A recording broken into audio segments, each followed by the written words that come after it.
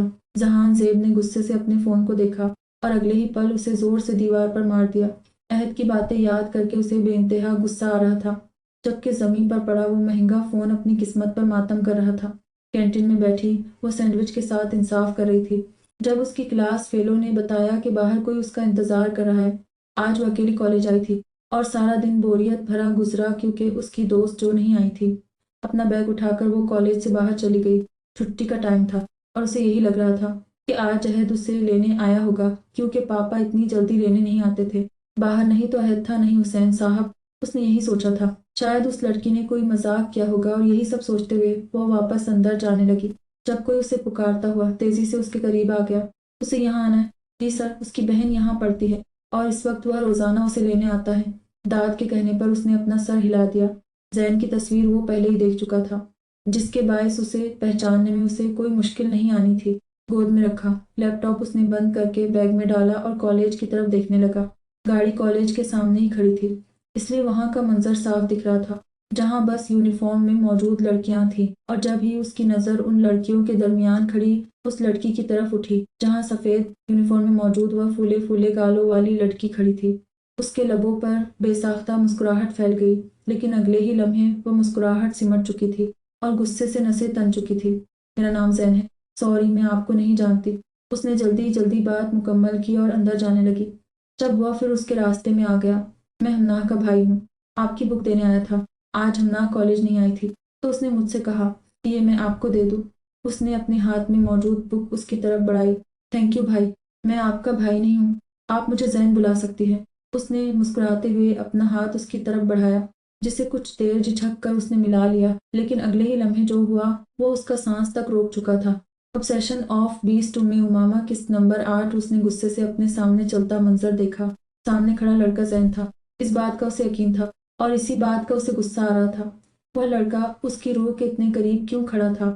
وہ گاڑی میں بیٹھا بھی یہاں سے دیکھ سکتا تھا کہ وہ کن نظروں سے روحیہ کو دیکھ رہا ہے, لیکن اگر نہیں سمجھ آ رہا تھا تو وہ اس کے اتنے قریب کھڑی اس بیوقوف لڑکی کو نہیں آ رہا تھا. داد میری گندو. ماتھے پر بل ڈالے اس نے داد کو مخاطب کیا, جبکہ نظریں سامنے چلتے اس منظر پر تھی جہاں اب زین اپنا ہاتھ آگے بڑھائے اس سے ہاتھ ملانے کی کوشش کر رہا تھا. ڈرائیونگ سیٹ پر بیٹھے داد نے مڑ کر اسے دیکھا. سامنے زین کھڑا تھا. یہ بات تو وہ بھی دیکھ چکا تھا, لیکن وہ اسے یہیں سڑک پر مار دے گا ایسی توقع داد کو اس سے نہیں تھی. کیوں سر, میری گندو. اس نے ایک ایک لفظ چبا چبا کر ادا کیا, جس پر گھبرا کر داد نے جلدی سے گن اسے دی, جسے تھام کر اس نے زین کی طرف چلا دی اور ہمیشہ کی طرح نشانہ سیدھا شکار پر لگا. وہ گولی سیدھی زین کی کن پٹی پر لگی اور دوسری اس کے بازو پر لگی. خون کی چھینٹیں روحیہ کے چہرے پر پڑی اور وہ آنکھیں پھاڑ کر سانس روکے اس منظر کو دیکھ رہی تھی. گولی چلتے ہی ہر جگہ بھگدڑ مچ چکی تھی. جہاں اس جگہ پہلے سب اطمینان سے کھڑے تھے, اب سب اسی جگہ سے بھاگ رہے تھے تو کچھ زین کے قریب آ کر اسے دیکھ رہے تھے. روحیہ نے اپنی گردن موڑ کر ہر طرف دیکھا. اس کے ہوش جیسے سن ہو چکے تھے. دور گاڑی میں اسے وہ شخص بیٹھا دکھائی دیا جو گہری نظروں سے ہاتھ میں گن پکڑے اسے ہی دیکھ رہا تھا. اسے اپنا سر چکراتا ہوا محسوس ہو رہا تھا. سمجھ نہیں آ رہا تھا دل کی دھڑکن بڑھ رہی ہے یا رک رہی ہے. اس نے اپنے چکراتے سر پر ہاتھ رکھا اور اگلے ہی پل وہ دھڑام سے زمین پر گر چکی تھی. گاڑی سے اتر کر وہ اس کی جانب بڑھا اور نرمی سے اس کا نازک وجود اپنی باہوں میں اٹھا لیا. اسے اپنی باہوں میں اٹھائے اس نے گاڑی کی پچھلی سیٹ پر نرمی سے اسے لٹایا اور مڑ کر زین کو دیکھا, جس کے قریب اب لوگوں کا رش بڑھتا جا رہا تھا. کوئی پولیس کو کال کر رہا تھا, کوئی ایمبولینس کو, تو کوئی اس کی ویڈیو بنا رہا تھا. ڈر ایسی مچی تھی کہ کسی نے یہ دیکھا تک بھی نہیں کہ گولی کہاں سے چلی اور کس نے چلائی تھی. اس میں بے ہوش ہونے کی کیا بات تھی؟ پرنسس, اس نے نرمی سے اس کا گال تھپا کر کہا. سر, میڈم کو ہاسپٹل لے کر جانا ہے. داد نے اس کے پیچھے کھڑے ہو کر کہا. اماں, میں لے جاؤں گا, تم اس لڑکے کو سیل میں لے کر جاؤ. سر, سب لوگ جمع ہیں وہاں پر اور میرے خیال سے وہ مر چکا ہے. اس کے کہنے پر جہان زیب نے اپنی ہیزل براؤن آنکھوں سے اسے گھور کر دیکھا. دادا, میں جا رہا ہوں اور بعد میں جب میں آؤں تو مجھے یہ لڑکا سیل میں موجود ملے. زندہ یا مردہ مجھے فرق نہیں پڑتا. اپنی بات کہہ کر وہ گاڑی میں بیٹھ کر وہاں سے چلا گیا, جبکہ وہ بیچارہ اب یہ سوچ رہا تھا کہ اس بھیڑ میں سے وہ زین کو کیسے نکالے گا. ممکن تھا کہ پولیس بھی آنے والی ہو. کالج کا گارڈ جو پہلے کالج کے اندر تھا اب وہ بھی باہر آ کھڑا ہوا تھا. لیکن جو بھی تھا, یہ حکم جہان زیب کاظمی نے دیا تھا جسے اسے ہر حال میں پورا کرنا تھا. وہ اس وقت ہاسپٹل میں موجود صوفے پر ٹانگ چڑھائے بیٹھا تھا.